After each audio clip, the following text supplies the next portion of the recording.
नमस्कार, जय हिंद, वंदे मातरम दोस्तों। मैं नवदीप सिंह तक्षशिला बुंदेलखंड में आपका एक बार फिर से स्वागत करता हूं। तो जैसा कि आप देख रहे हैं मध्य प्रदेश प्राथमिक शिक्षक भर्ती अपडेट। तो मध्य प्रदेश प्राथमिक शिक्षक वर्ग 3 संबंधी अपडेट है आप सभी के लिए। हाई कोर्ट ने डीपीआई को लगाई फटकार, मांगा जवाब। तो हाई कोर्ट ने किस वजह से जवाब मांगा है, क्या फटकार लगाई है डीपीआई को, तो वर्ग 3 शिक्षक भर्ती संबंधी ये बड़ी अपडेट है आप सभी के लिए।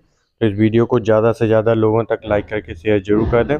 जिसने अभी तक हमारे चैनल को सब्सक्राइब न किया हो वो सब्सक्राइब करके बेल आइकन को जरूर प्रेस कर लो। तो चलिए देखते हैं क्या पूरी जानकारी है। तो जैसा कि आप न्यूज़पेपर में इसमें देख पा रहे होंगे, प्राथमिक शिक्षक भर्ती 2020 का मामला है। आपको पता है 2020 में जो प्राथमिक शिक्षक भर्ती हुई थी उसका मामला अभी तक क्लियर नहीं हो पाया है। लगातार रूप से अभ्यर्थी इसमें कोशिश कर रहे हैं, हाई कोर्ट में भी याचिकाएं लगी हुई थी। तो क्या पूरा मामला है? हाई कोर्ट ने पूछा, ओबीसी के होल्ड किए पदों को अनहोल्ड क्यों नहीं किया जा रहा। तो जो आपको पता है 2020 में जो आपके वर्ग 3 की परीक्षा हुई थी, इसमें कुछ जो आपके 13% पद थे उनको होल्ड पर रखा गया था। और उसी के संबंध में हाई कोर्ट ने डीपीआई से जवाब मांगा है कि जो पद अनहोल्ड करने के लिए बोला गया था उनको अनहोल्ड क्यों नहीं किया गया और इन पर ज्वाइनिंग क्यों नहीं दी गई। तो इसमें क्या बताया है, हाई कोर्ट के मुख्य न्यायाधीश सुरेश कुमार कैत व न्यायमूर्ति विवेक जैन की युगल पीठ ने प्राथमिक शिक्षक भर्ती 2020 के मामले में राज्य शासन से पूछा है कि जब कानून पर रोक नहीं है तो ओबीसी के होल्ड किए गए पदों को अनहोल्ड क्यों नहीं किया जा रहा है।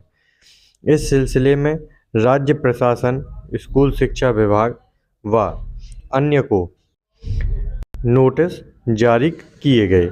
याचिकाकर्ताओं की ओर से दलील दी गई कि सरकार जिस याचिका के आधार पर ओबीसी वर्ग के होल्ड किए पदों पर नियुक्तियां नहीं दे रही है वे निरस्त हो चुकी हैं। उस पर दिया गया स्थगन स्वतः समाप्त हो जाता है।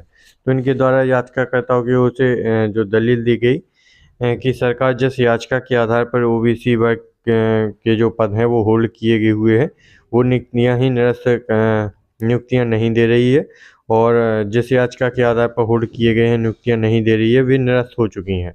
उसके स्थगन पर स्वतः समाप्त हो जाता है। तो ये इनके द्वारा जो है वो कहा गया है हाई कोर्ट में।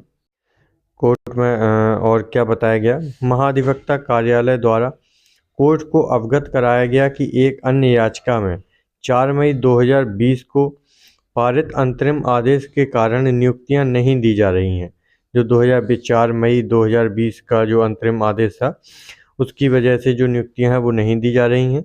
अधिवक्ता ने कोर्ट को यह भी बताया कि उक्त याचिका सुप्रीम कोर्ट में स्थानांतरित हो चुकी है। तो उनके द्वारा बताया गया कि जो याचिका लगी हुई है वो सुप्रीम कोर्ट जा चुकी है, और जब तक सुप्रीम कोर्ट से फैसला नहीं आता है तब तक उसको होल्ड करना पड़ेगा, इनके द्वारा कहा गया है। याचिकाकर्ता की ओर से दलील दी गई कि सरकार पूर्व के आदेश की अवहेलना करते हुए जो याचिकाकर्ता है उनके द्वारा कहा गया कि जो पूर्व में हाई कोर्ट द्वारा आदेश दिया गया था उसकी अवहेलना करते हुए वर्तमान में की जा रही समस्त भर्तियों में ओबीसी के 13% आरक्षण को छोड़कर 60% आरक्षण लागू कर रही है। यह भी कहा कि उक्त याचिका सुप्रीम कोर्ट स्थानांतरित हो जाने के कारण उसमें पारित अंतरिम आदेश निष्प्रभावी हो गया।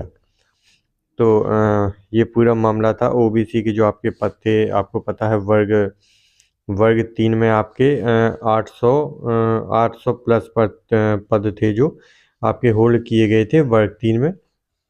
ऐसे ही आपके और भी जो भर्तियां हैं उनमें भी पद होल्ड हैं, जैसे कि आपकी जो रिजल्ट आना है आपका एमपी पुलिस वाला, एमपी कांस्टेबल वाला, एमपी कांस्टेबल का भी रिजल्ट अब जारी होना है। इसके लिए लगातार रूप से ज्ञापन दिए जा रहे हैं सब जगह पर कि कब इसका जो रिजल्ट है फाइनल रिजल्ट होना है, क्योंकि इसका आपकी दौड़ वगैरह सब हो चुकी है। फाइनल जो रिजल्ट है वो जारी होना है, तो इसके लिए भी याचिकाएं दी जा रही हैं, ज्ञापन दिए सौंपे जा रहे हैं कि इसका रिजल्ट जल्द ही जारी किया जाए। और बात करें वर्ग 3 की, तो वर्ग 3 के जो ओबीसी अभ्यर्थी हैं जिनके पद को होल्ड पर रखा गया है वो बहुत लंबे समय से इसका इंतज़ार कर रहे हैं और याचिकाएं भी लगी हुई हैं, जैसे कि आपने देखा। तो इन पदों को जल्द से जल्द अनहोल्ड करना चाहिए।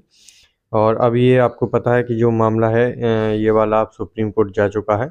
अब सुप्रीम कोर्ट में जाने की वजह से ये फिर से इन्होंने, जो अभी बीच में कुछ दिन पहले मैंने आपको वीडियो बनाया था, जिसमें हाई कोर्ट ने बोल दिया था कि जो आपका 27% आरक्षण है वो दे दिया जाएगा, मतलब 13% जो अनहोल्ड है उनको भी होल्ड कर दिया जाएगा।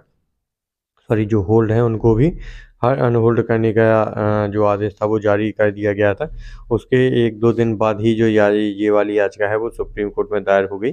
और ये जो ओबीसी रिजर्वेशन से जुड़े हुए मामले हैं वो अब सभी मामले सुप्रीम कोर्ट में सुनाए जाएंगे, जिसकी वजह से जो होल्ड पर थे फिर से उनको होल्ड कर दिया गया था, उन पर कोई भी आगे एक्शन नहीं लिया गया।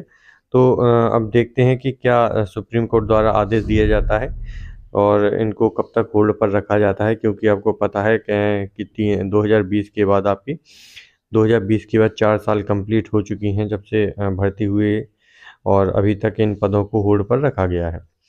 तो और जो भी जानकारी आएगी मैं आपको अपने से ही चैनल के माध्यम से प्रोवाइड करवाऊंगा। तो वीडियो को ज़्यादा से ज़्यादा लाइक करके सब शेयर ज़रूर कर दें सभी लोगों तक। और जो भी अभ्यर्थी आते हैं वो लाइक ज़रूर करें वीडियो को, अगर आपको इसमें दी गई जानकारी से कुछ फ़ायदा होता है या अच्छी लगती है जानकारी। तो चलिए मिलते हैं अगली वीडियो में। जय हिंद दोस्तों।